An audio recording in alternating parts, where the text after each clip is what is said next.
now. So, Tori, what we do, we go live on YouTube here. We'll have a few folks come in and start, I guess, filling out the seats and everything. And once the audience is ready to roll, we'll just start doing our thing. For a moment, Sherwin, I need to do some housekeeping to get this tweeted out. Right, so Rusty's got to do some housework there. And so for your perspective, Tori, Chase is a big Georgia Bulldogs fan and a big Atlanta Braves fan. Okay, we would get along then. Yeah, so I think you need a line. And he's only 22. So cool, okay. You guys are right in the same age bracket. That's right. There we go. So this is gonna be fun. I was trying to pull up some of the stuff that I saw you. BRB. Yep, Rusty's got to be right back. Yeah. We're trying to figure out the best way to tie all this in so that our listeners don't hear just an hour of Georgia Tech football, but I really don't care if that's what happens. Right. We're very long form in format. We're not going to coach you into stopping saying what you're saying. So if we get on a topic and you have a lot to say about it, just keep on saying it. And okay. I assume that because you're so close to it, that you probably will have a lot to say about certain things, especially since so many things are so new with Georgia Tech, with Coach Collins and the offense and the whole attitude and the mission and everything being so different. And then we have this amazing game to kick off with the ACC network to start the whole season that's on national television. Yes. These things are all really fun and exciting for us, even if, playing a very dominant opponent is a little bit ominous. So Roger says he's just getting the ACC network in upstate New York. So that's pretty cool. Awesome. Wow. Yeah. Exciting. Yeah. What up, Freddie? Freddie, I heard we're going to see you this weekend. That's awesome. Yeah, he got there late last night. They drove like a billion miles. Well, Fred will drive a billion miles now. We know that. Oh, man. Yeah, I was Fred, we'll say it on the show, too. I was like, Sherwin texted me, Fred's going to be there. I was like, you got to be kidding me. That is awesome. Good. Yeah, he brought his wife, too. Kelly's going to be there. Fred is the we've seen him twice. We'll have seen him twice at the track now, but he is now the king of just showing up on a whim. Yeah, exactly. That's super cool. Yep. So we're excited. Did you show him where we're? Is he camping with us? Yes. Oh man, I think he said they might have moved them somewhere, but I don't know what the details are around that. Oh, but where are we camping? Same. You remember that that tractor trailer, like the van body that was cut out to be a stage? Yeah. We're in a spot across from that. Oh, geez. So do we so we don't even have to leave our spot to watch the concert. Oh, wow. Wow. Excellent. I was like, we need to get like tiki torches and flamingos and all the stuff. Yeah, excellent. Help me remember not to forget the daggum lawn. Because now I've got my lawn. I had a note for myself. There's about your that. lawn. There's the indoor-outdoor carpet, everything. So, anyway, Tori, you still with us? Yes. Oh man, we're getting excited now. Well, she's from Chickamauga, so we can say redneck stuff, and she might actually understand what we're saying. I would 100% understand. I can guarantee you. Speaks fluent redneck. I love it. So we call indoor-outdoor carpet that we take to the race, we call it lawn. Oh, yeah. Because it's like a lawn. Yeah. You got to bring the lawn. They ain't even got to mow it. Exactly. It's to go over the top of stuff that ain't mowed. All right. Well, I think I'm ready. Sherwin, are you ready? Yeah, let's do it. All right. We are ready to roll. Let me make sure I've got the correct song ready. I do. Okay. All right. So here's where the audio portion will start. This is what will be on iTunes. Yep. As soon as I start recording, Tori, are you ready to roll? I'm ready. All right. We're going to disappear for a bit, and we'll be right back with you. With that, we are recording now.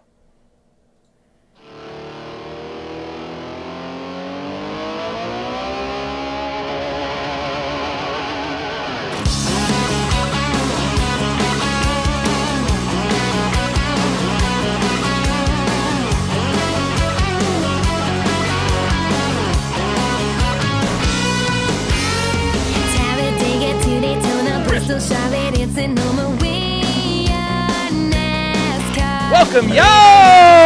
Bristol, baby! That's right. This is the Pregame Engineer Tailgate Air Racing Podcast, episode number 207. It's Wednesday, August 14th, whatever it is, 2019. Oh, what's going on with the song?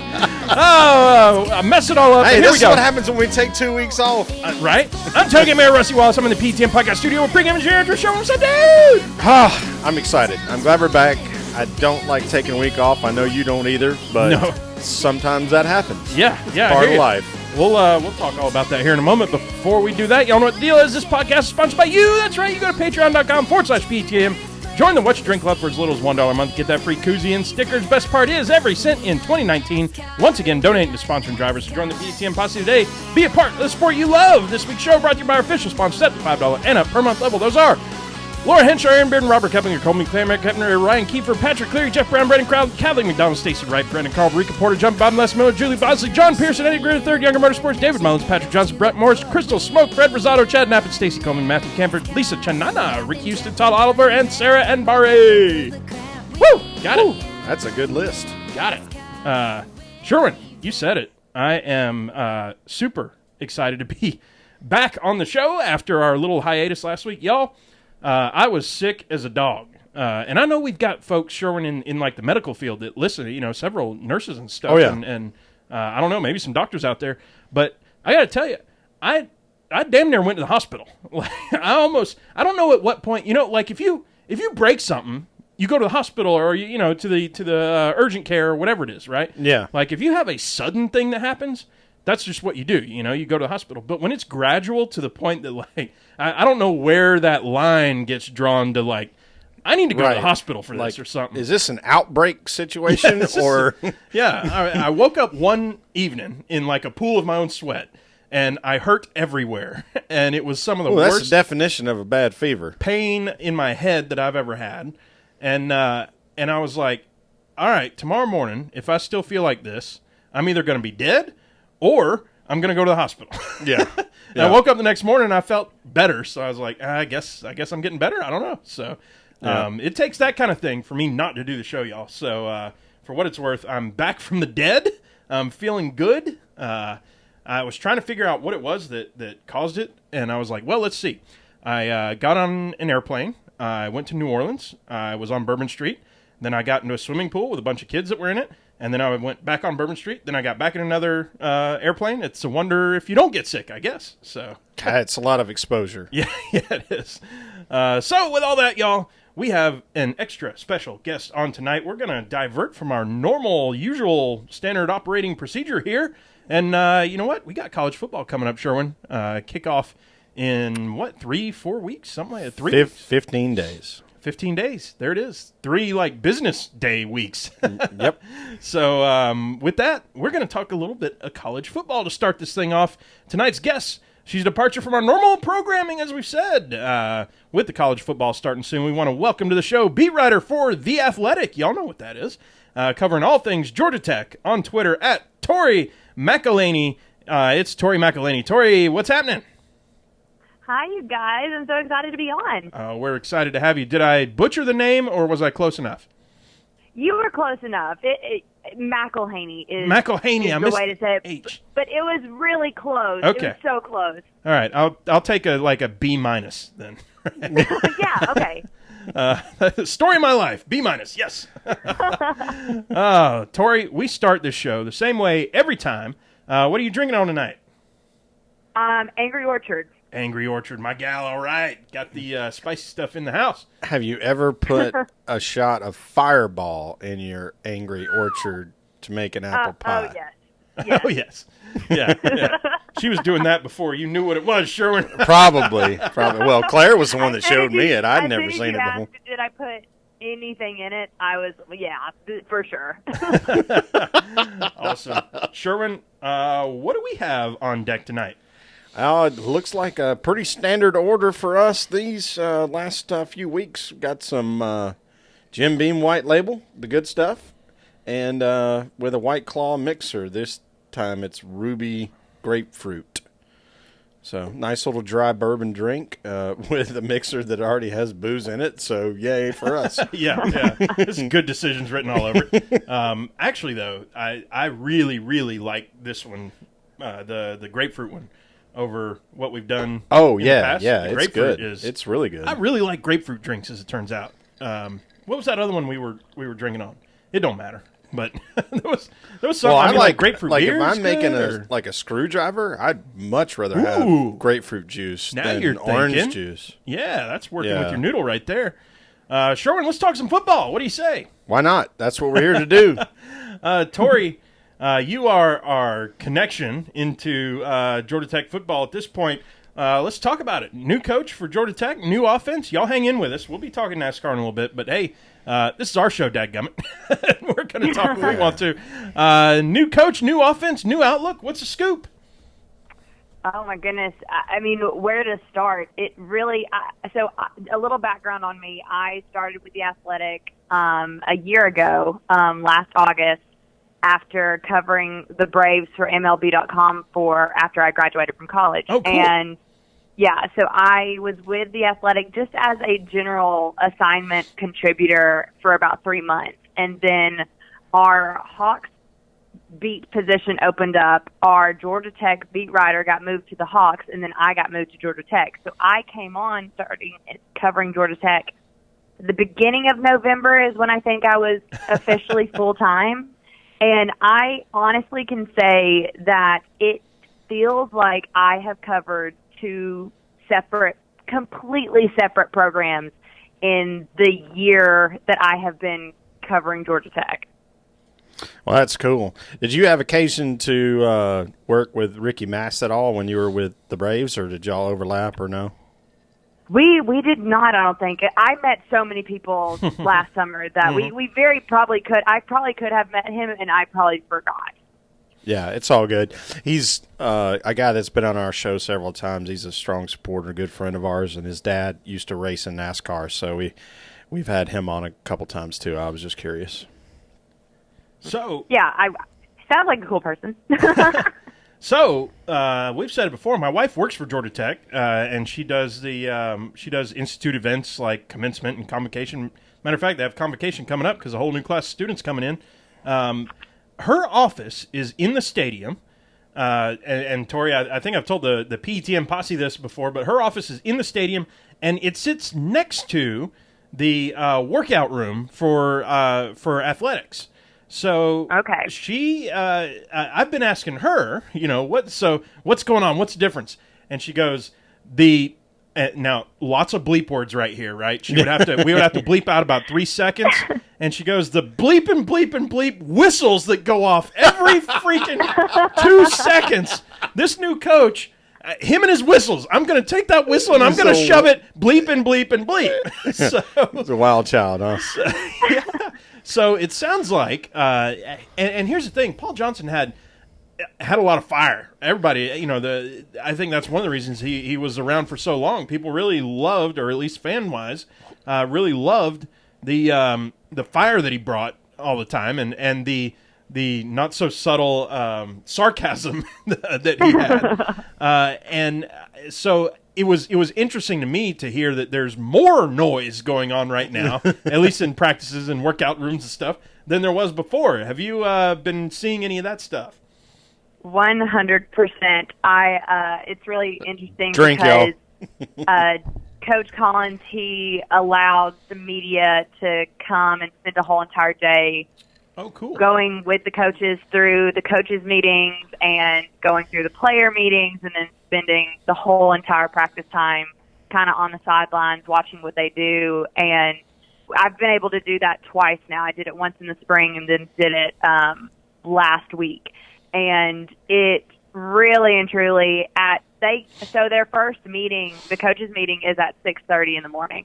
Okay. And then they meet with the players around 7 o'clock. And oh my gosh, there is any type of music just vibrating through the walls of their team meeting rooms. They're up, they're dancing, and I'm like, I am a journalist. I do not wake up this early. It's usually late nights for me, not early morning. And here they are at 7 o'clock in the morning going just absolutely insane. Like, they're just, the music is loud, they're hyped up, they're up and dancing and laughing and cutting up, and it's really one of those things where it's like, oh my gosh, how in the world do you have this much energy? How? And I know that that just carries over into practice, because their practices very much are go, go, go. They are getting so many reps in such a short amount of time. And it's really funny because we were talking to some of the defensive linemen this week, just the other day, and they were laughing about how, you know, in the spring it was really a rude awakening for them, just how much goes into a practice with this new coaching staff as far as just running around, running to drill, doing rep after rep. And they're like, we were really thankful that we got in the conditioning that we did this summer and that we're in the shape that we are now, because we wouldn't have made it through like fall camp.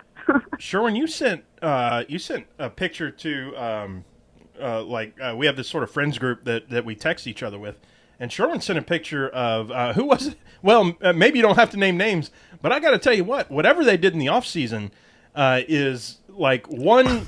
It is one injection short of straight roids. These guys look huge. Oh yeah, I can't remember who that player was, but I did. I sent it to Rusty, and I mean, whatever their strength program is, I mean, God bless him. This dude went from 220 and looking pretty good, looking like a pretty good human. Yeah. Now he looks like he's about 245 and just hammered. Yeah, no, it's so their strength and conditioning staff, they have a Twitter feed, and it was funny because we were going up to cover the ACC Media Days, and I got a notification that they had tweeted on my phone, and so I go and look, and it was a picture of Nathan Cottrell, and it was a before and after shot from when they got a hold of him in January, and then what he looks like now, and that was at the end of summer. And then, you know, periodically over the past 3 weeks since then, they've posted more and more pictures of before and after shots of these guys. And so I actually ended up talking to Louis Caralla, who is the head strength and conditioning coach at Georgia Tech, and really, really great guy. Really, really loved chatting with him and kind of understanding what it is that he does. And it was really one of those, I literally asked him, I was like, how did you yield these type of results? Because you look at these pictures and it's like so very obvious the amount of work that had to go in order for these guys to have the transformations that they were able to get. And he talked a lot about just repeating and like getting the repetition in of not necessarily going heavy all the time as far as like lifting weights, because when you think of lifting weights, it's like, oh, you have to go heavy all the time. He's like, that's not necessarily what we do. He's like, we sometimes go light to moderate and just rep it out, and we just do it over and over and do a lot of resistance work, partner work. They're always competing against one another in the weight room and everything. And so I'm sure the whistles that your wife is hearing is probably coming from the strength and conditioning staff. I don't have a doubt about that. Most certainly. That's the training room that's right there is one wall. And she said they're, you know, dropping the weights and screaming and yelling and the music. Yeah, you're absolutely right. It reminded me, Sherwin, of pregame. Oh, yeah. Back in college, our fraternity, because all the other fraternities would, and ours would too, stay up way too late and everything. But we just decided that we were going to wake up. And now for us, it was early, and for fraternities, it was early. But we would wake up at 8 a.m., and we had, what would you call it, like industrial-sized, like concert-style speakers, right? And we would put them out on our lawn and crank them to 11 and wake up the entire, I guess, like, tri-block area. Everyone. And run out there and just be slugging beers and pregame. And, I mean, it wasn't like some Jimmy Buffett or anything. This was Metallica and Rammstein, and this was and it's very much not like the nerd vibe that people tend to get out of Georgia Tech. Is like, I mean, we were raising hell.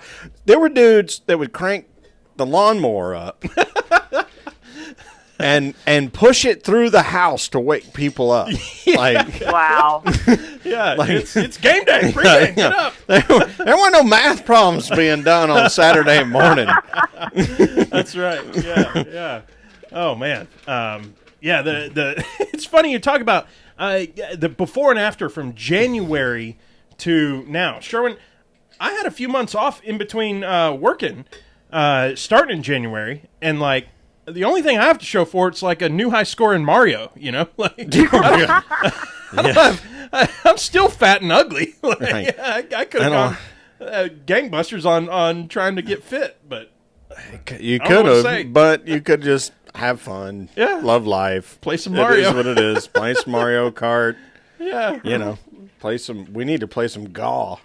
that's true. That's true. Some golf and some golf. So you know, we're being realistic here, Tori. So I think as any Georgia Tech fan, you got to just kind of roll with the punches and take the wins with the losses, and take the wins and have fun with them, and take the losses and go, oh well. But what does the year one outlook look like, and what is your thoughts on the year 1 plus X? Now I'm getting into math. That was like a Yeah, you just found some yeah. math. Sorry, that was an arithmetic. You algebra introduced problem. letters, Yeah, which sorry. is what people who don't do calculus are like, why are letters here? Yeah. That's when I knew I was at Georgia Tech, was when I took a math class that had no numbers in it anymore. It was just letters. And like that swirly. Yeah, squigglies. Well, go ahead, man. Tori. Get us off Yeah. this rant tangent. Well, it's funny that you say like year 1X, like, you know, whatever. But I've been calling it here for the past couple of weeks. I've been calling it year 0 Ooh. because I was talking with. I did a radio hit I think last week, and we were talking about that. And it's really interesting to me because you look at kind of what this program is having to do and the changes that they're making culturally, the changes that they're making schematically at the fundamental level of what Georgia Tech football is. There are undergoing major changes. And so in a way, it almost feels like a year 0 because this is, you know, starting from the ground up. You really are. And you're breaking down everything that once was about Georgia Tech, and you're rebuilding it, is exactly what's happening right now at Georgia Tech. And it's really interesting. And there's a lot of facets that go into that. And I've had a lot of fun this off season and this fall camp just trying to dig into the stories of what this transition really means at its core. But looking ahead to this year and kind of the expectations, obviously outside expectations are very, very low. And I've said this before, and I'll say it again and again. But it's the easy choice. Like, people get mad that people are picking Georgia Tech to come in last in the Coastal, and they're saying that they may win 3 games. And it's like, okay, they're saying they have all these expectations, and they're relatively low. However, it's like you can't blame them for thinking that way when you are literally demolishing everything and having to build it from the ground up. Like, it's a reasonable expectation. With that being said, I think if you're looking at success in this year, the 2019 season, I keep saying if Georgia Tech can get to 500, that is a win for this coaching staff. If you can come in the first year and do all these things and you can win 5 or 6 games, like that, I think that is absolutely a win. However, can they do that? I'm not sure.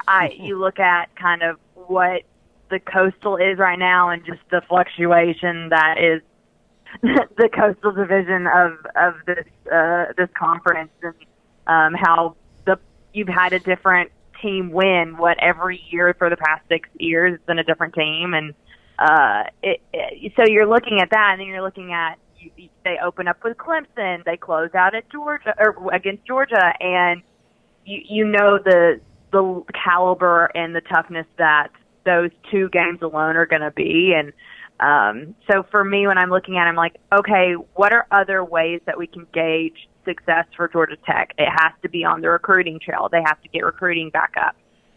It has to be in the way that I can see the execution of the scheme in pressure situations. If I can see that and they're still losing games, I still think that that's a step in the right direction. The win-loss record at the end of this season isn't really something that I'm all too worried about, and I think if you're a Georgia Tech fan, you shouldn't be worried about it either. And from talking to a lot of Georgia Tech fans, that's been the gauge, is like we understand how much time we need to allow Jeff Collins and this coaching staff to really get in there and really be able to do what they want to do with this program. So I think the fans are on board, from what I've heard, at least in ticket sales for us season ticket holders, is that things have been looking bright. Sherwin, I think I heard we were selling season tickets pretty strong earlier than we normally do. Yeah, that's what I heard too. I mean, that's what they told us, so I don't have any reason to disbelieve that. Tori, I love year zero, and here's why. Georgia Tech being a technical school, I have a computer science degree from Georgia Tech, and in computer science, I thought Sherwin was about to yell something off mic, just like nerd or something. No, I can do that. Nerd. Right. Now in computer science, lists do not start at element number 1. You always start at element 0. Right. So the first thing in your list is number 0. So going down the nerd route, you index all your lists at 0. So year 0, I'm in. I can dig that as the computer nerd guy here. So totally. It does seem, I mean, it's almost like that whole patient zero thing, right? Mm-hmm. Like you're starting from scratch, from scratch, except for the fact that you have a bunch of kids that are still in the program. Some of them left for obvious reasons. We brought some in for obvious reasons. Maybe now's a good time to talk about the quarterback that just got granted a 6th year of eligibility, but he's only a redshirt junior, which means he can play 3 more years, or a redshirt sophomore. Lucas, I can't remember the last name. Johnson. Yep. He seems to project as the guy that's going to at least take the first snap against Clemson. Would you say that is probably the case? Yeah. Just from watching practices and just kind of seeing these guys compete, because right now it's really in my mind, it's a 2-man, I guess, competition between Lucas Johnson and Tobias Oliver. And of course you saw Tobias Oliver do what he did last year, and it's pretty impressive with Paul Johnson's triple option, and he was very, very successful at being able to he literally just ran all over Virginia Tech. His very first start as a true freshman, and you were able to see that. But I think in terms of what this offense is wanting to do, I tend to lean more towards Lucas Johnson being that guy who does take that first snap against Clemson. And fun fact, I even wrote about this in a story that I did this summer. I did a series of stories just highlighting the 3 returning quarterbacks. So Lucas Johnson, Tobias Oliver, and then James Graham. Mm-hmm. And I talked with their high school coaches and kind of just got a feel for what their background is, what their strengths and weaknesses are going into this new scheme and everything like that. And something that came up with Lucas Johnson was that I was talking to his head coach, and he was like, well, at our high school, he's like, I've been here for 20 years. And he was like, the first handful of years, we ran a Paul Johnson-esque triple option. And he was like, it wasn't until Lucas was a freshman that we saw that maybe a spread in a more like pro-style setting would adhere to his talents and his ability. And so as soon as I heard that, I was like, well, that is just so interesting. And that really sticks in my mind, the fact that, his high school coach literally went from a triple option to a spread very similar to Dave Patinode's, and because it fit Lucas Johnson's skill set. I just think you take that into consideration too. And I wrote that story, and I think in the end of June, maybe beginning of July, right before I did my big Georgia Tech State of the Program. I think that series ran. So your listeners will have to go and read it. I think that's when I discovered who you were. And for the folks that are listening, they're like, why are you talking about college football specific to one team? Okay, that's fine. But just so you know, what Tobias Oliver did for Georgia Tech last year was very much what the Tebow role was when he was a freshman. It's come in, hammer the ball because he's a big kid. Lucas Johnson is also a big kid. And so he's a guy who, by all means, from everything I've read, can spin it, which is what you need to do in an offense that prefers to throw the ball. Georgia Tech was 90% run, 10% pass. They're fixing to become 60% pass, 40% run. And so you need some big guys back there that can see over the line. You don't want as many shifty guys. I mean, Justin Thomas was a great quarterback in Paul Johnson's system because he was so flipping fast and he made really good decisions with the football. But he's not going to be a guy that can drop back and throw the ball 30 times a game. Yeah. Well, we have dug deep in the Georgia Tech side. Let's get a few of our listeners back. Let's bring a couple of them back in. We'll bring a couple of them back in. Let's take a look at the ACC in general. I mean, Clemson obviously is Georgia Tech's first game, and they're looking to roll over the top of us. Their quarterback's probably going to win the Heisman this year. And he's a sophomore, true sophomore. And he's got a baby face of a deal, but he's got a horn of a nose. What's the rest of the ACC look like stacked up against us there, Tori?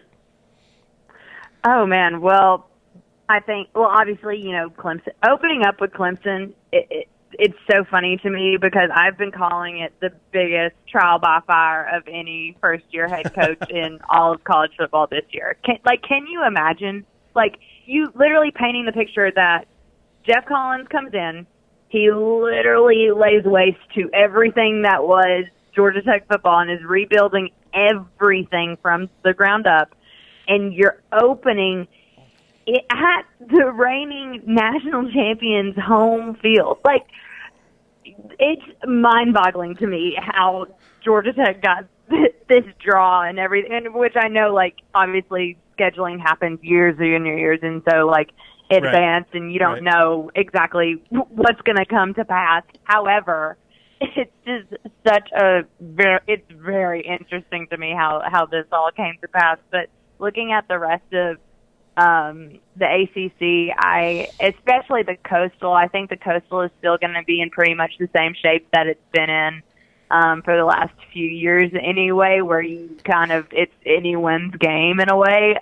It's anyone's title, whoever can just go out there and win. I mean, you look at last year, Pitt won the Coastal Division by winning 7 games. And that's insane to me. And that just goes to show that literally anyone in the Coastal can be anyone. I think I chose Virginia coming out with the Coastal Division this year. I think that's who I chose because I was just looking at everybody else, and Miami with Manny Diaz, and he's not rebuilding in a way, but I mean it is a coaching change. There are changes that are being made down there, and but yeah, I think you look at the ACC as a whole, and I think with the whole ACC network coming forth, and it's going to be on TV and all that kind of stuff, all that good stuff that gets people excited and really brings viewers kind of into the fold. I think that's really something that's exciting for the conference as a whole too. Well, some people might call it David versus Goliath. Sherwin, if I'm being realistic, David won that fight. Goliath lost it. I'm not sure we're about to beat Clemson necessarily, but I'll say this.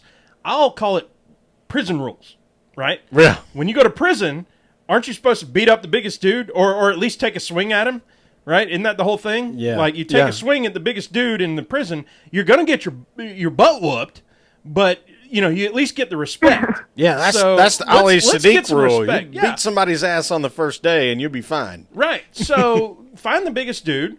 We just did the reigning national champion Clemson, and if we give them a good fight, people are going to pay attention, and it's going to be on national television. Yeah, exactly. So this is a huge stage to do this. What if we go out there? What if we do nothing right now but try to figure out how to score on the first play or the first drive? And that would be punching the Goliath in there, or punching the biggest guy in prison in the face. That'd be like throwing the rock. Right. Bang. And then who knows what happens after that? But let's do something crazy, something wacko. I mean, even if you lose So if you go into this game and it looks like a good game, and it's not like you scored two, garbage touchdowns in the fourth quarter. Mm-hmm. If you go into this game and you end up losing 34-24, but you did it by staying lockstep all the way, then you've come out of here with momentum, despite the fact that you lost the game. People be talking. You get beat 51-7. That's not good. Yeah. Then people aren't talking, and your what's the word? Your motivation for being on national television is very diminished. Yeah. Tori, we got to ask you this one. UGA grad coming out to cover Georgia Tech football. How has the we welcome you with open arms, but how's the transition been?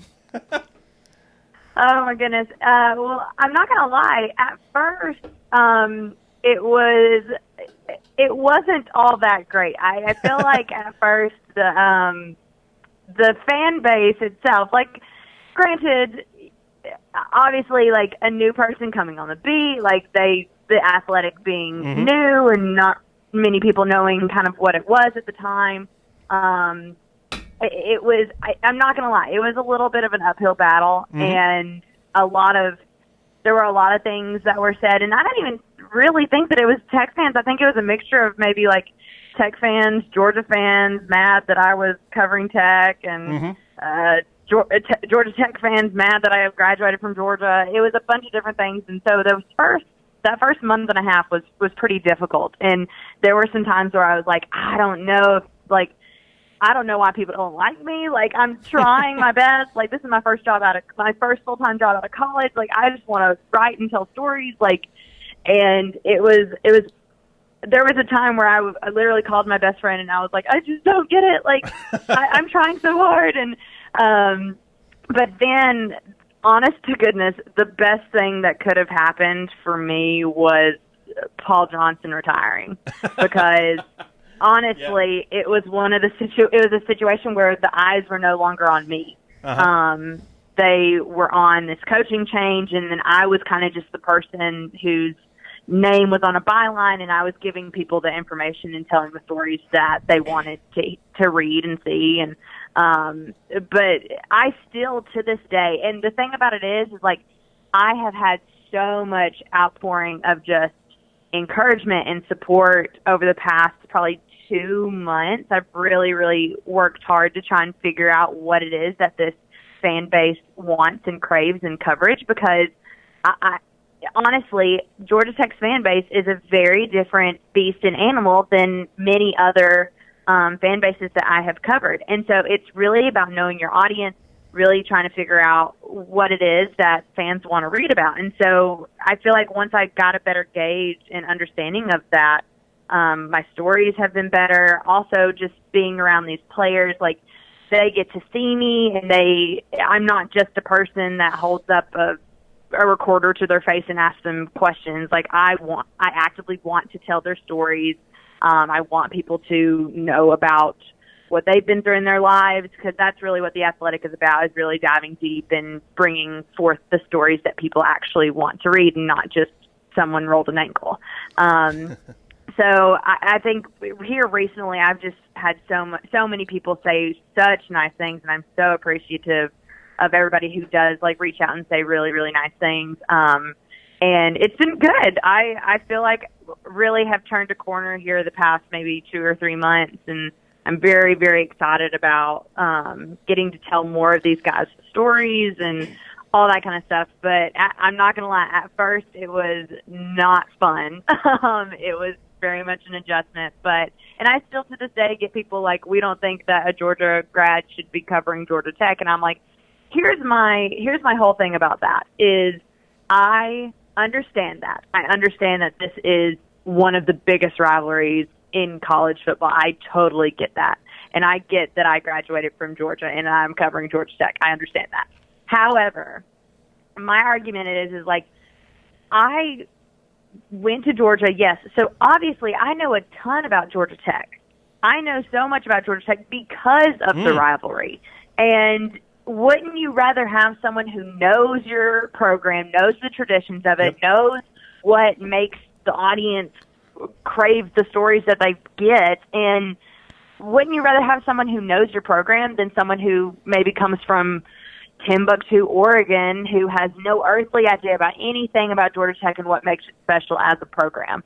And that's always my argument is, like, I get that y'all are all mad that I am a Georgia grad covering Georgia Tech. However, I know a lot about your program, and I can still be objective. I was taught to be objective. I'm a professional. I can do the job that I was hired to do. And, I mean, that's really all it is. And so that's always, like, I come back and say, like, well, this is why I think that it's okay that I'm covering Georgia Tech. You know, Georgia Tech fans can be fickle. We're definitely, all of us, sarcastic. And I think if you're an alum, you have to have this certain amount of just like, hey, I've been through this thing. Now I get to pass on the whatever you want to call it, hazing, to the next person. And we're all a little bit nerdy. So I think you get this kind of trial by fire. If you had graduated from Wyoming, it would have been, what does this Wyoming person know? If you graduate from Georgia, right, yeah, it's like, well, to hell with that person. And if you graduate from Georgia Tech, it'll be, well, what is this nerd trying to do? Like, it's you can't win when you're trying to come on the scene. And that's why, Tori, you have to hit the biggest person in the face. We just talked about that. Yeah. Well, and what I would say is it takes a little bit of age to realize that, Georgia has one of the best journalism programs in the country. And 100%. the fact that you're writing for Tech is only going to be good for fans. Doug Roberson graduated from Georgia and wrote for Georgia Tech. He's now the Atlanta United beat writer for the AJC. You ready for a dirty little secret? Yes, I am. Okay. I said my wife runs commencement. So if you graduated from Georgia Tech in the last 8 years, a Georgia State grad was the one who put you through. Now, Georgia Tech and Georgia State are not rivals. We're pretty friendly, pretty much very friendly. Now, I'll say this, though. Her boss is a Georgia grad until recently.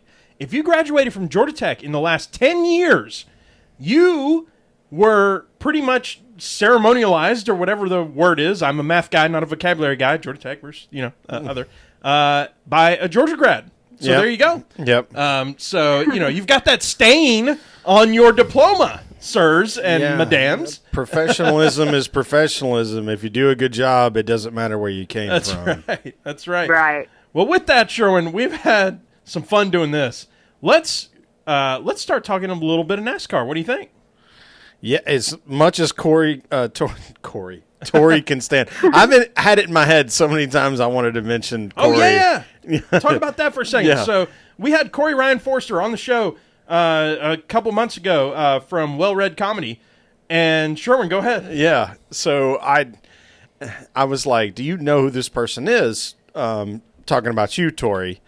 And he's like, I don't know who she is. I don't think we've met. But I do know somebody with that last name, and his first name is Kevin, and I played football for him, and it turns out that's your dad. Yeah. So there's a comedian out there who is absolutely hilarious.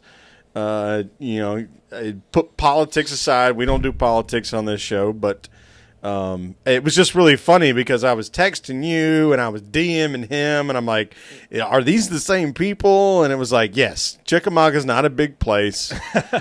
A lot of these people all know each other. Yeah. And for those who don't know that are listening on the podcast or watching on the YouTube, Chickamauga is way up in northwest Georgia. And it's also the site of one of the biggest battles, the bloodiest battles in all of the Civil War. So there's a ton of historic things going on with Chickamauga. Mm-hmm. Oh yeah, and just as a little background on me too. So first off, Chickamauga is a one stoplight town. Mm-hmm. My dad was the head football coach there for a handful of years, and he's also the AP US history teacher there. So when you talk about the Battle of Chickamauga, that's right up our alley as a family. And then the War of Northern Aggression. Yeah, so it's really funny because it's so funny when you texted me and you're like, so are you from Chickamauga and is your dad named Kevin? I was like, Yes, that is correct. And you're like, did he coach football? Yes. Do you know Corey Ryan Forster of the Well-Read comedy troupe?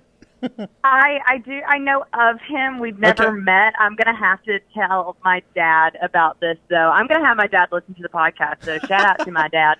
But I'm definitely going to have to tell him, because I'm sure he remembers him. Dad usually remembers. He was a football coach for like, at least I know the first 17 years of my life, and then well beyond before I even came to Earth. And so I think that's what he did. And he coached everything under the sun. He coached us in softball, basketball, tennis, all of it.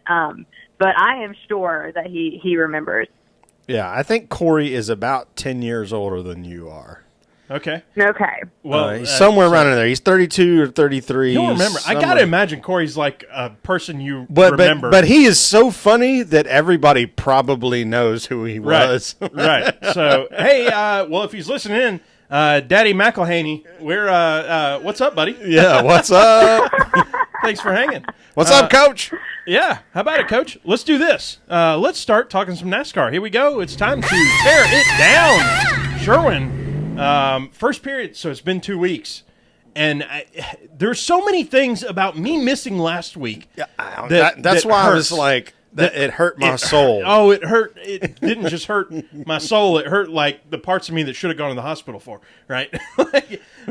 Chase Elliott wins at the Glen. Holy mackerel. And whooped everybody's ass like they weren't even there. I should say, that was like day one of my, total sickness, which means I was on the couch, which you know what that means. You're watching the race. Yeah. If you're just laying there on the couch, what better thing to do than just constant TV and seeing Chase win. Just not win. Like you said, dominate. It was incredible. He led 80 of 90 laps. That doesn't happen at Watkins Glen. Right. So the way we tie this into what we've been talking about, Tori, is, Chase is – we talked about this in the pre-show before we got on the recorded version. Chase is from Dawsonville, Georgia. His dad is Bill Elliott. He is, like, one of the most popular drivers that ever lived in the sport. Yep. And Dawsonville is considered one of the towns that basically spawned the sport of NASCAR. That's right. So it's really cool. He's the most popular driver in the sport, just like his dad was. And he's now won his 5th Cup race, which there's a boatload of dudes who never won 5 Cup races. And he's 22. And he's a big Georgia fan. Now he's a big Georgia fan and a big Braves fan. We'll talk about the Braves side a little bit. Right. We'll talk about the Braves. Listen, do not celebrate on our podcast the fact that he's a Georgia fan. Just acknowledge and we'll move on. Right. Go Braves. Go Braves. Hashtag chop on. Right. I'm totally in. Sherman, second period. Harvick at Michigan. So this past weekend, we had the Michigan race. We had some strategy go down. Going to. You know what was weird, Sherwin? I feel like we were just at Michigan. I know Pocono are, they're like 6 weeks apart, and next year is going to be like 6 hours apart. Holy crap. Not 6, but, like. Bravos are up 1-0, by the way. Oh, sweet. But it felt like we were just at Michigan, right? Like, that was like, what, 3 or 4 weeks ago we were at Michigan? Atlanta United won the Campeons Cup.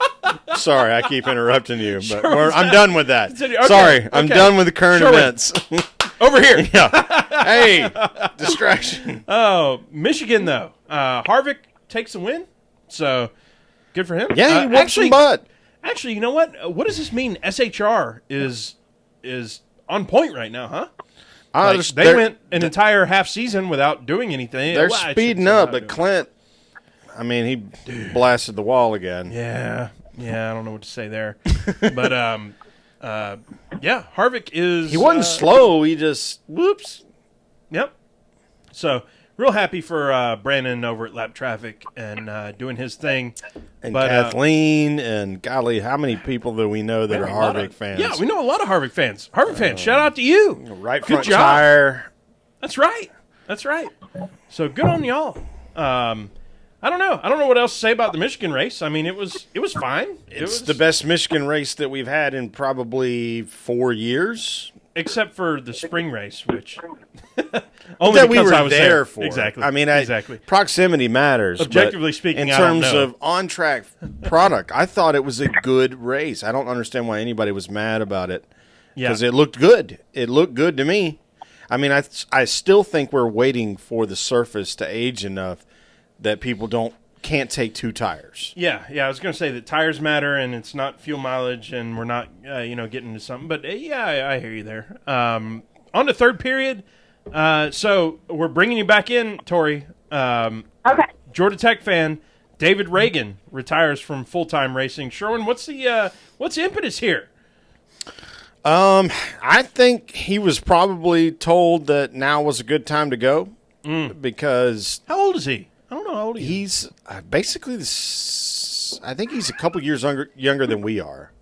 I want to say he's 36. You can't retire if you're younger than me. That's but David Reagan BS. So right there. why this is important is David is a big Georgia Tech fan, as Rusty mentioned, but he's also from Unadilla, Georgia. He's a Georgia boy. And he's been racing for 15 years, I think, at the top NASCAR level. Yeah.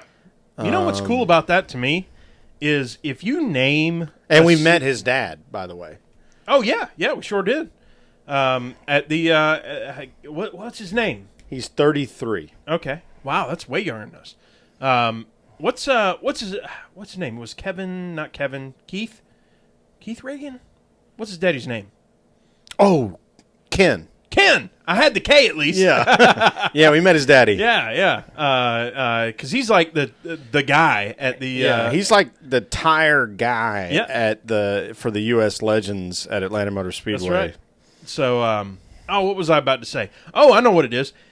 If you and Tori, you've probably seen this. If you are a Georgia Tech fan who is not either like from Atlanta or the very close surrounding, I would even say northeast or northwest suburbs, that's pretty rare, huh? Yeah, I mean, I would think so. I'm trying to think. My roommate, she was a Georgia Tech grad. She just recently graduated from Tech, I think 2 years ago now. Nice. And so you've got like the her, immersion thing going on. Like, all right, well, I'm going to be a Georgia Tech beat writer. I'm going to like get a roommate that was Georgia Tech. I'm digging it. You have a soundboard. Yeah. No, that's exactly that. I tell her that all the time. I'm constantly running story ideas by her, and I'm like, hey, do you think like people would like this? Like, we're constantly having that conversation, and awesome. I very much appreciate her feedback. But we were talking about the fan base, and she was like, you know, everybody is transplanted kind of out because of, I guess, like how companies come into Georgia Tech and just snatch people up because they need them, and they go all over the country. So really there are a lot of Georgia Tech fans that are here in Atlanta, obviously, but there are also a lot of graduates who live in California and New York and in the Midwest, like literally everywhere. Oh, yeah. We have one of my former roommates works for SpaceX now. Like, okay. How ridiculous is that? Uke. Yeah. He works for SpaceX. Yeah. And he worked for Google before that. Right. Like, it was Uke. Like, sounds about right. He got that MIP that time when we were doing the thing. Right. Yeah. I mean, like, he's the guy that got arrested twice for minor in possession because a cop had a vendetta against him and recognized him. Like, so funny that he now works for SpaceX. The stories that you have. Anyway, let's move on. Fourth period, Bubba got his tattoo, Sherwin. 43,000 likes or retweets or whatever it ended up being 44,000 and something retweets. Yeah. So he got that. And he had said, people freaked out because he had said, well, that was really just a one-day deal. And everybody was like, No, that ain't how it works, like, Bubba. Okay, I'm going to do it. Yeah. So, like, on the outside or it's like right on the back, like right under his butt on his right thigh. Yeah, and he got the signature, the king signature. The king. So, I don't know what it would take. How many likes, Sherwin, would it take for you to get a tattoo of what? Of something. I'm trying to think. Let's say Georgia Tech. Hey, we got Georgia Tech here. What's it going to take for you to get a Georgia Tech tattoo, like the GT? Just the GT? Yep, just a GT. Does it matter where I put it? I think it does. So how many likes for it to go, like, in a hidden spot? One that, like, you're not going to see unless... Oh, it's got to be under a T-shirt. Yeah. If you got T-shirts and shorts, it would not be visible. How many likes for that? Okay, it would be right shoulder blade. Okay. And for us, with, the way we're trying to build our stuff, 2,000. 2,000 I'll do it for 2,000. Okay. I would agree. 2,000 likes in a spot that is not, visible. All right. So now let's talk about like forearm or like shin/calf. Oh, like somewhere where if it's summer, like people are going to see it. How many likes? I probably more than Bubba's. Probably more than Bubba's. You know what? I think I would go. 10,000 maybe. I think I would even go 5,000. Like, just knowing like where I work and stuff. I think it'd be all right. I think I could do 10,000. I really, for my mom's sake, I really for mama's sake, want to do my forearms. Understood. It would have to be leg. Yeah. And then face tattoo. How many likes for a face tattoo? 478 billion. Tori, how many likes for a UGA grad to get a Georgia Tech tattoo? Oh, God. Well, it would have to be a lot. I wouldn't even get, the thing is, I can't imagine my mom and dad being very thrilled with me getting any type of tattoo. Well, you're preaching to the choir, by the way. There's nobody in this room that has a tattoo now. We are all on the same Southern page with this thing. Yeah. Hey, you grew up a little bit further from Atlanta than we did, but we still grew up real Southern. Turns out. So I hear you, but seriously, good. How many like? It would have to be well over 50,000. Okay, y'all heard it. 50,001 likes gets a UGA grad to put Georgia Tech on her face. Is what I heard. Where would you put it? Oh my gosh. I'm being dirty now, really. No. The bottom of my foot. That's see, that's fair. Okay. That's fair. Sherwin, how many likes for a tattoo on your butt? On my ass? Yeah. Oh, not as many. No, yeah, that's what I'm thinking. I'll put GT on my butt. I'll get it on my I don't know, a ham sandwich or something. I'd do it for an extra 100 listens. Oh, I love it. All right. Fifth period. Let's do this. Actually, this one's interesting. NBC's investment kind of yielding some results, Sherman. We've been very complimentary of NBC, and we've had Nate Ryan on, and we've had Nate Ryan again on. But the Michigan race. We got to get more NBC people on. Michigan race up 14% over last year, and that's the biggest audience. So I'm going to get kind of specific here. You know how baseball does those stats, and they're like, well, it's the first time somebody's done blah, blah, blah on a Wednesday when it's at least 90 degrees, and we're in Colorado. Baseball produces the most ridiculous statistics of any sport. Yeah. But, so I'm just going to qualify with a cable TV race. In other words, it's not on broadcast. Yeah. But a cable TV race, that was the most people it's watched in 2 years. So, pretty cool. I think NBC, that investment. So why were people bitching about it? It was a good race, and they did good numbers. I don't know. I mean, I texted you. I was like, I thought this race was fine. I wasn't on the edge of my seat. I wasn't blown away by it, but it was good. But it was a good race. It was fine. I enjoyed it. Kevin Harvick won. Good for him. Yay. If you're a Kevin Harvick fan, your mind is blown. This is awesome. So I get it. I wonder how much their overnight had to do with the way Harvick managed the celebration and getting Keelan involved and all that stuff. I don't know. I don't know if you tune in after you hear that happens, but either way. Well, I mean, like the whole people hanging on that normally would have just said, "F this stuff." My driver didn't win. Yeah, I don't know. I think you're generally right, though. Let's move on to recess, and Tori, we'll bring you right back. If you think we haven't gone in the ditch yet, Tori, recess is the ditch. Oh yeah, we went through 5 periods. It's time for recess now, y'all. I want to talk about a dude named L.W. Wright, Wright. I only learned about him in the last couple weeks, and here's the thing: I was reading something on my lunch break at work. And was he the Wright brothers' dad? I emailed myself.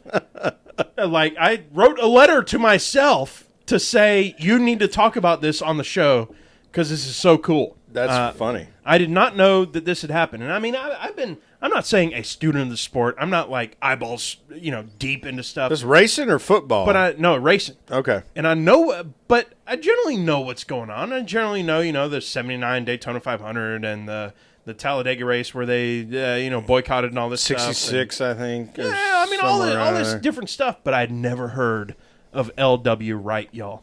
Sherwin, you know who D.B. Cooper is? You heard that name?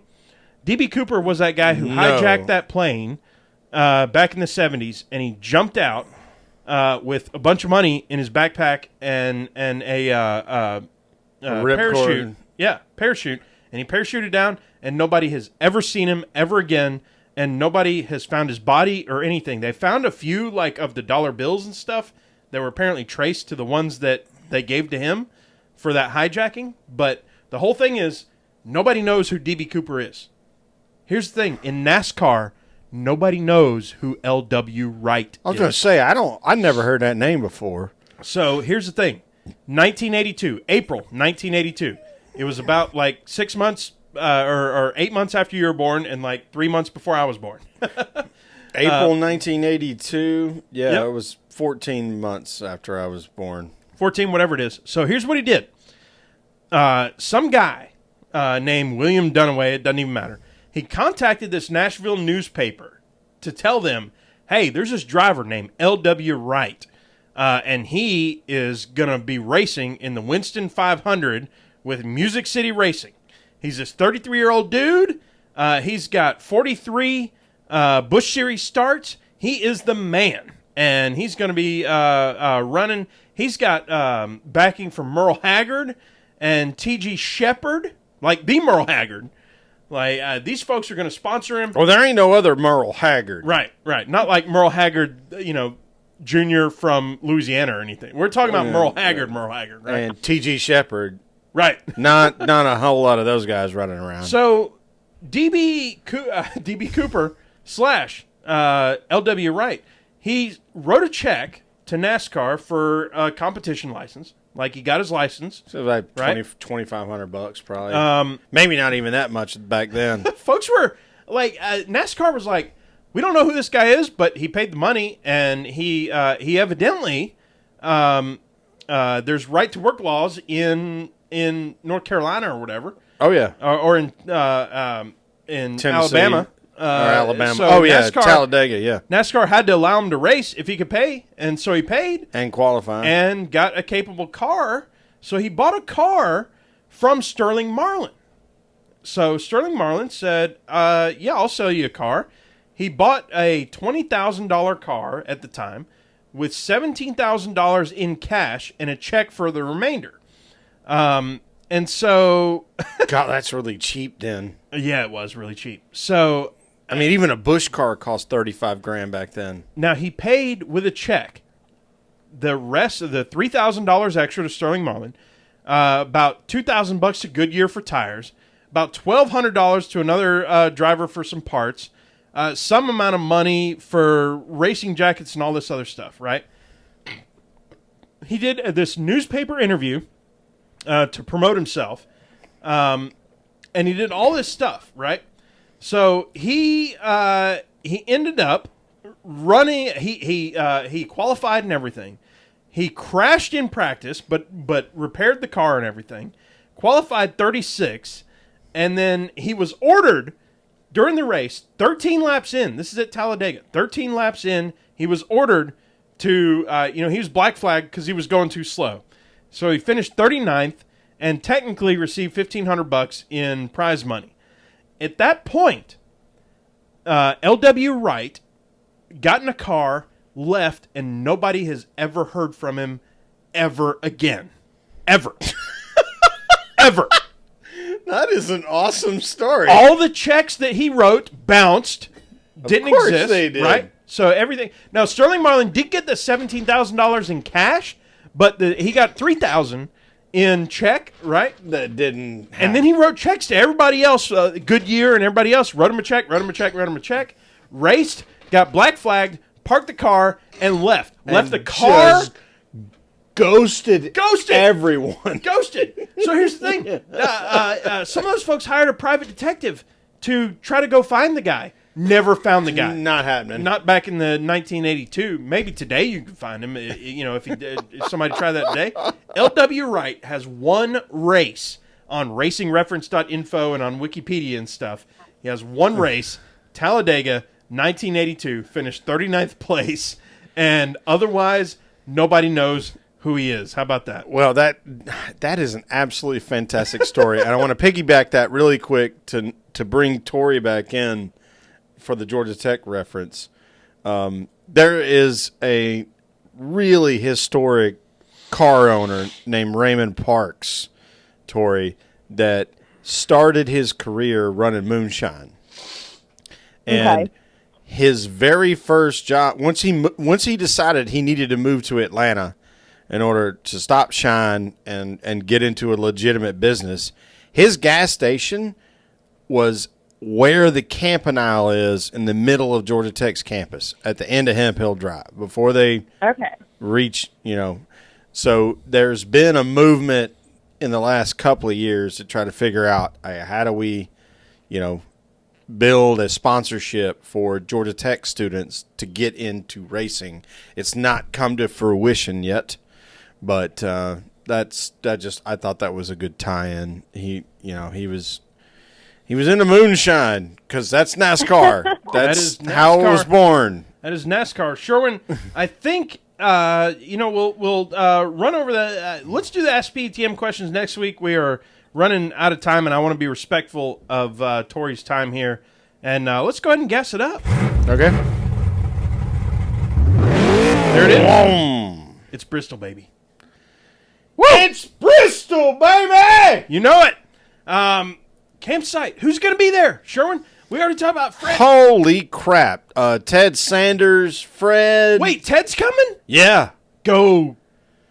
I don't know. I don't know what to do. All the cuss words are in my mind right now, and I'm not allowed to say them right now. Yeah, so, go jump in a lake. Go jump in a lake, yeah, Sherwin. Ted's going to be there. Ted, that is fantastic. Fred and Jocelyn are going to be there. Fred and Jocelyn is... Brett and Jocelyn, Ted and Kelly are going to be there. Well, I mean, I don't care if they intermingle some. That's fine. He said there's going to be 15 people there. Brett's there, Ted's there, and Fred's there. Yeah. Do their names all rhyme? It's something like that. Fred, Brett, and Ted. Yeah. Fred, Ted, and Brett. Pretty awesome. Much. It's pretty close. Yeah, it's going to be nuts, dude. When we show up there at about 3 o'clock? 3, 4 o'clock? Yeah. 3:30. On Friday? On Friday, and it's going to be on like Kong. I hope they are already drunk when it happens. Oh, they will be. Good. It's fine. Good. they know. Tori, now you've been to Bristol, Tennessee before. Tell us about that. Whoops. Ding. Yeah. So I used to play softball. I was a really big softball player growing up, and I know for a fact we played in a few tournaments up in Bristol. So been there a few times. Tri-Cities area is like a big softball kind of complex area. Johnson City, Bluffton, City. Bristol. Yeah, all that stuff. So, Sherwin, I got to do this. Uh-oh. I got to do this. This is awesome. For the Glen, I chose Boyer, 20th place. You chose Brad Kay, 9th place. Sydney Lett chose Chase Elliott. You know what that means? Are we going to do the horn? Woo! Co-host. Oh, Sydney. Well done, Sydney Lett, for doing that. And in Michigan, all right, I picked Kyle Busch. You picked Chase for the I repeat. Kyle Busch finished 6th, Chase 9th. But we didn't have him on the show because we didn't have a show. But Brandon, who we go up against, Brandon from Lap Traffic picked Kevin Harvick, and guess what? He won. The greatest, Tori, the greatest accolade that you can get on the PTM podcast is if you pick the right driver, you get the foghorn fart. Yeah. I call it the foghorn fart. Yeah, it gotcha. is. It's just a horrible sounding foghorn, and we play that, and you know what? That's something that you can put on your resume. Oh yeah, you should get a trophy for that. Really. So with that, Sherwin, it is time to do a couple picks. Here's Sherwin for us. Not Sherwin. Man. Let's start that over. Here is Junior for us. Drivers, start your engine! There it is. It is time to make a few picks. Of course, we give the first pick to our esteemed guest, Tori. I know you don't follow NASCAR as much, but we're going to give you first pick for the race at Bristol coming up. Who's your pick? I really liked what y'all were saying about Chase Elliott, so I'm just going to go with him. Oh, man. Going with the home team. Sherwin, how huge would it be? Number one, Chase Elliott winning at a road course, and then very next race be a half-mile circle track. Short track. Holy crap. I love that pick in terms of what this means. Like, hey, look at me. I'll win anywhere. Drop the mic. Chase Elliott pick is fantastic. Sherwin, let's see. I went with Boyer at the Glen, and I got 20th. You went with Brad Kay, you got 9th. I picked Kyle Busch, who got 6th. You got Chase, who got 9th. You're doubling up on the 9th, but I think the combination of those two, you get to go. No, it's no make it, take it. So you won that one. So I get to go first. Ooh. Yeah. Ooh, you don't say. Dude, here's the thing. Besides Chase Elliott, who would I pick? If you don't pick Kyle Busch, you're an idiot. But we're idiots, right? Yeah. I mean, that's what we do. Oh, for sure. That's what we do. That's what we're doing here. Right. I want to see what a few folks have got. I want to, show me what you got, right? I want to see some guys up there, because you're going to expect Kyle Busch. You're going to expect maybe Brad up there. It's almost like Kyle Busch and then the field, right? Like, who do you take beyond the field? Now, you can pick Kyle. I'm not going to pick Kyle. I'm picking Blaney. So, Blaney, I'm damn, look at you. Yep. And here's the thing. There's no reason for me to pick him other than show me what you got, Blaney. Let's see this thing. If I'm putting money down, I'm going to pick Kyle, and then I'm just going to get my ticket, and then I'll watch. I won't even watch a race. I'll just see what happens at the end and see what we get. But Blaney's going to make me watch a race. Blaney's going to make me see what happens. I could pick DiBurrito too. But I'm sticking with Blaney. Talk to me. You're going to stay with Blaney? All right. Well, I'm going to pick his teammate. My man. Joey last place, baby. Plug it in. It's in and it's saved. That's very permanent if I hit the old Control S. Joey Logano. I love that pick. Well done. Tori, tell the folks where they can find you, what's coming up next, and everything else. Yeah, so you can find me primarily on Twitter. It's at Tori_McElhaney. And that's basically where I post all of my stories. You can also find my stories on the Athletics website. If you're not a subscriber, I definitely suggest subscribing. We do have NASCAR coverage now, which is pretty awesome.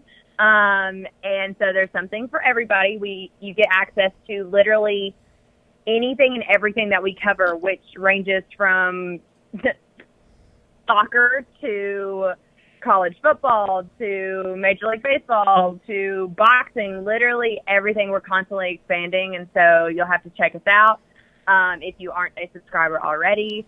As far as my plans, we are right smack dab in the middle of fall camp, and Georgia Tech opens up at Clemson in 2 weeks, and I have a lot of stories that I'm really excited to tell over the next 2 weeks that hopefully some of you guys will check out. I really appreciate you guys asking me to come on. This has been fun.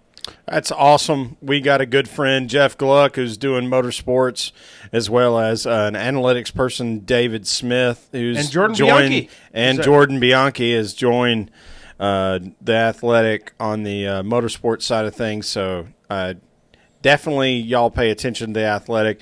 There's still plenty of coupons out there to get it for $2.99 a month. I recommend you try and go find some of that. Listen, here's the thing. I know for free you can get all this stuff. And I don't mean this because I'm plugging our guest or Jeff Gluck or anything else. But the level of stuff you get at the Athletic is just, it's a notch above. It is so good. Y'all can all afford $3. It's outside news, and that's what we want. That's what we've always said. We said that before we started the show. That's what we always wanted to do. Is we want to be outside news. Mm-hmm. We want to be. What can we give you some deeper content? Can we make you laugh? I mean, that's kind of what we're doing here. Not necessarily what the Athletic is trying to do, but just good stuff. And Jeff Gluck just posted his 12 questions with Ross Chastain. Here's the funny part, Sherwin. You know, when Ross was on our show, he's got this style of humor that is so a cross-section of dry and sarcastic that it was hard to tell if he was like, F these guys, I don't care, or if that's just his style, right? Right. You read the 12 questions, and you could tell in the 12 questions that his style is, you know what? F Jeff Gluck, and also I'm sarcastic, but the whole F this person is not a thing. It's just his style of interview. It's fantastic, and y'all gotta read that. I don't know what to say. Yeah, don't hate the player, hate the game. So it's worth every penny, and I'm looking forward to seeing what Tori's got coming up. So with that, Jordan, let's close this thing out. Tori, hang out with us for just a minute. Y'all know where to find us. Thank you for hanging out, and thank you for being good sports for all the college football crap that we're talking about. But with that, Jordan, you know what the deal is. Find us on ptmpodcast.com, at ptmpodcast on the Twitter. As always, I'm Tailgate Mayor Russell Wallace at Tailgate Mayor, and I'm Andrew Sherwin at Pregame Engineer and at Andrew L. Sherwin on the Instagram. If you're going to Bristol, let us know. Let's hook up. Let's tell us fun. For sure. So Alexis is going to be there. We're going to get to meet her for the first time. That's awesome. Yes, we know Julie Bosley and Mike will be there. So let's hang out. Let's have some fun. We'll talk to y'all next week, and we'll see you at Bristol, baby. Woo! Hauling balls.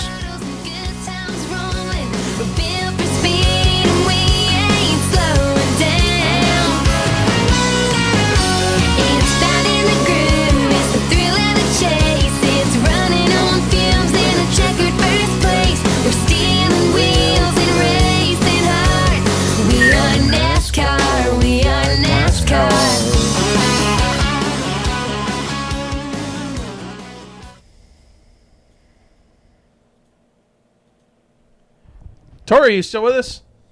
Yes, I am. Excellent. That is the end of the recording, and we have had an absolute blast. Thank you so much. We are still live on the YouTube, so don't use any words that you want. Any language you don't want to be in the public space. That you don't want to hear Mama. That you don't want Mama to hear. Mama's heard me say MFer, so I'm good, but maybe not for you. Yeah, this has been awesome. Thank you so much for being on. You know, there's a bunch of shows, and the folks on YouTube can hear this, but there's a bunch of shows that we do. Most of the shows that we do is for the sake of having fun with NASCAR, and there's some shows that we do that's more Sherwin. It's more for us. You know? Oh yeah, this was totally for us. I have had an absolute blast. Selfish. Talking. I mean, this is as selfish as we get, but it's our freaking show, so why not? So and it's so much fun to talk football. There are a million college football podcasts out there, and we don't even try to enter their space. But hey, if we can talk to somebody who knows what they're talking about with this stuff, it's awesome. So thank you so much. Particularly when it is a Georgia girl covering our team. Right? I mean, we love it. Sure. We love it. The best thing ever would be for us to get to have a beer with Corey and Tori. Corey and Tori. In some bar somewhere. That's right. Wouldn't that be fun? That would be so fun. Yes. I'm in. We'll. I know Corey's up for it. So we just got to find a time and a place. Yes. Y'all just let me know. Awesome. Well, thank you again for being on and for hanging out with us a little longer than probably we anticipated. But it's fantastic. We've had so much fun. Awesome. Well, thank y'all so much for having me on. And whenever y'all are at the games, do y'all have my number? Let me know when y'all get there. I'd love to officially meet you guys in person. Yeah, sure. Absolutely. You got Tori's number? Yes, I do. Sweet. So we will. We'll definitely text you.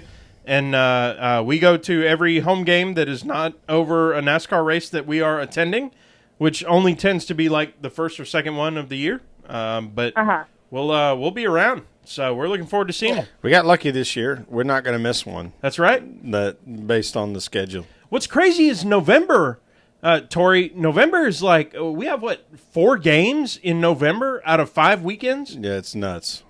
Yeah, it's going to be a crazy time. Yeah. Like the rest of the time, September, October, we're like, yeah, we'll go to a game every once in a while. We're having fun. Yay, whatever. November, you got to be a fan. You better show up. Oh, yeah. Be somebody. Yeah. Well, you're going to have to, not work one of those games and then come to the 5th Street Bridge and have a beer with us. That's right. Yeah. I wish that were possible, but I am working every single game this year. That's awesome. All right. Well, we'll have to figure out. I wish I could have got the Braves game on Tuesday. That would have been fun. Yeah. Oh, I had a blast. I had a blast on. That was last night. I had a blast last night. Did y'all see Ronald Acuna throw that guy out from left field? Absolutely, I did. Mm-hmm. Oh my gosh! And I saw hit that home live, run. and I was the most hyped. That's it was ridiculous. Between the home run and him throwing a laser beam to home plate, it was like, is this guy not the best player in baseball? I mean, I know Mike Trout's good, but I think this guy is right there. Oh, yeah. And you have to consider, I mean, he's 21 years old. Like, he's still a kid. Yeah, that's the way I always say it on Twitter. It's like, this kid can barely buy himself a beer, and he's the best player in baseball. Right. Yeah. Right. Well, Tori, again, thank you so much, and we've had fun. You get a taste of what we do over here at PTM. Yeah, this is what we do. Yep, that's it. Love it. Love it. I'm so glad I got to come on. Thank y'all so much for having me. And we'll talk to you soon for sure. And we can't wait to meet you in person because that'd be really fun. Yep, exactly. So take care. For sure. And enjoy the roommates' Angry Orchards. I will continue to do so, yes. Awesome. We'll talk to you soon. Thanks. All right, bye, you guys. See ya. Bye. Sherwin? PTM After Dark, as it turns out. PTM After Dark. Woo! Redneck noise. Stuff. It's about time to get this thing posted on all the places. If I can remember how to do it, it's been 2 weeks, so it's like, wait, what do I do? I got to go to Podbean and make stuff happen and blah, blah, blah. Publish admin. Podbean changed all their crap up. Hey, here's the thing. I appreciate that they are a SaaS company and whatnot, but Jesus, I got to figure out how to get all the new places and blah, blah, blah every time. I work for a SaaS company, so I understand you're all constantly changing, but Lord have mercy. There we go. Found it. Here comes the title, and here comes the description. All we have to do is upload and make it happen. PTM Posse, how y'all doing? What's up? Whoop, whoop. Yeah. Stacy is out there in Lake Tahoe. How cool is that, Sherwin? Damn. She decides to actually she's Stacy, you're not retired, right? But Harold is, or Harold's not retired, and you are. Or one of y'all is retired. I think Stacy was holding on for another year or Yeah. so. I think Stacy was hanging on, but she gets to do her thing, and you go into retirement, and boom, Sarah says, "I believe we covered After Dark with butt tattoos." Shoot, that was halfway through the podcast. So no shit, that was early. Yeah. That's that'll do it right there. But this is as we always say, the most fun we have during the week, and you might have heard me like sniffling and hacking a little bit and sneeze every once in a while, but otherwise, I'm back from the freaking dead. SARS. Yeah, the New Orleans SARS. Jeez, dude, I don't know what to say. And Stacy, I know you work in healthcare. And she said she's up for colonel. She's not going to retire until she makes colonel. That's right. I remember that. Sense. Yeah. That's fantastic. Like, Stacy, when should I go to the hospital when I'm like sick? Like, is there a point that at what point do you go? How dead do you have to be before you actually go? Because I felt like I was I would say 60% dead. And when you're laying there in bed mostly dead at night and you're really tired and you're like, you know what? I will either in the morning go to the hospital or I'll be dead and I won't care, right? That part's on your mind in that if that's definitely the way I go to bed. If I'm dead tomorrow, I feel like I'm dying. I don't care. I'm gonna go to bed and we'll see what happens. Right. If I wake up and I feel like I'm dying, I'll go to the hospital. I'll go, somewhere where they get you not dead. Right. But right now, I'm okay with death. Like this is just fine. If things just go sour at this point, I don't care anymore. So I don't know what the threshold is for that happening. Oh man. But I was close to that. She says, then you should go to the ER. I probably should have, but hey, I'm on the other side of it now. So you appear to be very not dead. I'm not dead. I'm not dead, as it turns out. I've got like all the signs of being alive. Drink more. Or drink. A lot of times, that is the decision I make. You know what? I will kill all these germs with booze. So here's the thing. I was telling Sherman, I went to, we had a company outing kind of thing, and everybody else ordered drinks, and I did not. I was just like, there's no way. I'll have an unsweet tea, please. I can't even handle. I can handle a little bit of caffeine. I don't want any sweetener. I don't want anything. I just want to either, like I said, either die or wake up tomorrow and be fine. I don't know which one is right, but whatever. How do I fuck it? This? There that went. There we go. Yeah. Oh no, we're in After Dark now. It's only you two. Yeah, does not matter. Good times. Let's see. Href equals, and then we have to put in this thing. I have to code, y'all. Rusty has to do actual computer programming, which is why he's in charge of this part of the process, because I would never figure it out, ever. I would never get it right, ever. And so, yeah, we really appreciate y'all hanging on tight for a show that is, was mostly not about NASCAR. And we had a really cool guest, though. Young rider for The Athletic. Had a lot to say. Good for her. She's learned how to speak already. I suspect that means that she will probably migrate from a keyboard to a microphone in short order. Because I thought she spoke very well. Yes. I think we're going to see her as an on-field reporter before you know it. Yes. That was so much fun, dude, to have somebody on who knows what they're freaking talking about. Yeah, I would imagine that's probably what her target is. I could text her and ask her, but why bother? We already know. She's extremely intelligent, knows, what her audience is, knows what, avenues there are to get feedback. Mm-hmm. and obviously is clearly dedicated to what she's doing. So, yeah. There we go. We are on the whatever that is, iTunes and everything else. So all right, we're in all the audio places, which go. you YouTube folks don't give a damn about. But it's not because you don't care. It's because you're already here and you already saw it. Love y'all. Love what you're doing. Want a T-shirt? Yes. What's the T-shirt? And what T-shirt should we be wanting? Yeah, I'm in. What's the Whiskey kills the germs. Well, that's for sure. Yeah. Well, I mean, that would be a good T-shirt. Whiskey kills the germs.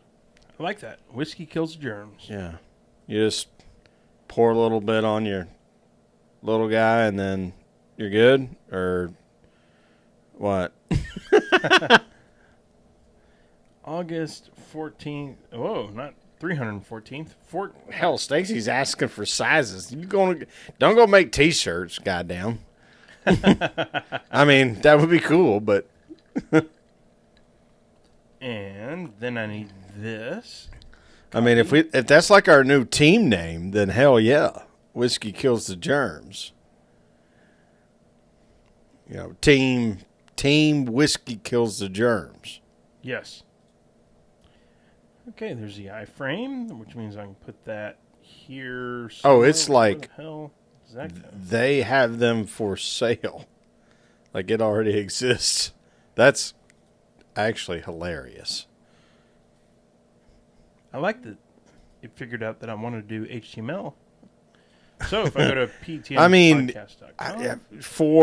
For next spring, Stacy, absolutely, 100%. Let's all. I mean, I don't, Saturday Talladega. Or Sunday. Let's do this. Yeah, whichever day, whiskey kills the germs. Probably needs to be a lighter colored shirt since it tends to be a little hot. Or darker so it covers all the sweat that I'm going to have. Or that. I mean, just make sure it's one of them soft ones. Yeah. I'm an extra large, by the way. And both of us are XLs. There you go. So if you're going to put in an order, obviously we're good for it. Yeah. It's absolutely a thing. Yeah. Discard, home, tweet. Still can't get used to this new Twitter deal, but whatever. That can be your new butt tat. I mean, I'll get a butt tat. It just there just got to be a good ass reason to do it, right? Pun intended. A good ass reason. I like that. Share this, and there is that. And if I tweet this out, and then do all the things.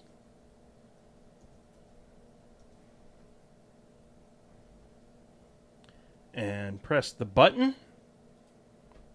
Bang. The gong. And then if I, embed? There it is. Oh, no, not embed. Pin. Pin. It's an interesting process, y'all, to get all this stuff figured out. Yeah. So you can imagine that the reason why we I gotta pee. Created the whole nerd neck mantra is you really do have to be a nerd to work this stuff. True. And you got to even be a better nerd than me to work the stuff that actually makes the material, get to a place where you can consume it. And unfortunately, Rusty is the only one that could do that.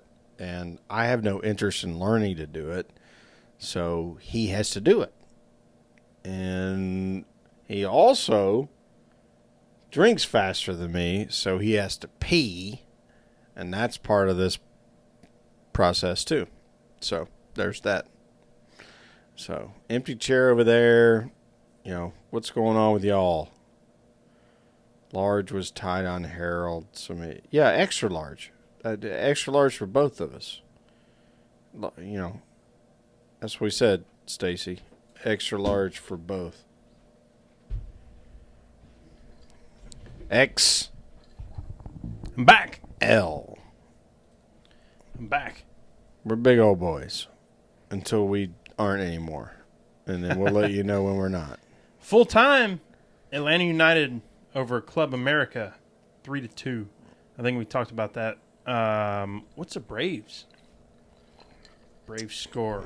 It was 2-1. Oh yeah, Mets 2-1. scored Mets, twice. bottom of the 7th. So there's Buttholes. more time to happen there. Braves have scored more runs after the 6th inning than any team in baseball. Look out! Look out! Baseball. There's no crying. Anyway, There's no crying in baseball. Yeah, it's probably time to just shut her on down. let's do it, y'all. It's been a blast. Thank you very much for joining, as always, and we'll talk to you next week. Hey, we'll see you at Bristol. If you're going to Bristol, y'all hook up with us. It's going to be awesome. Stickers. See you soon. Tweet up. Bye.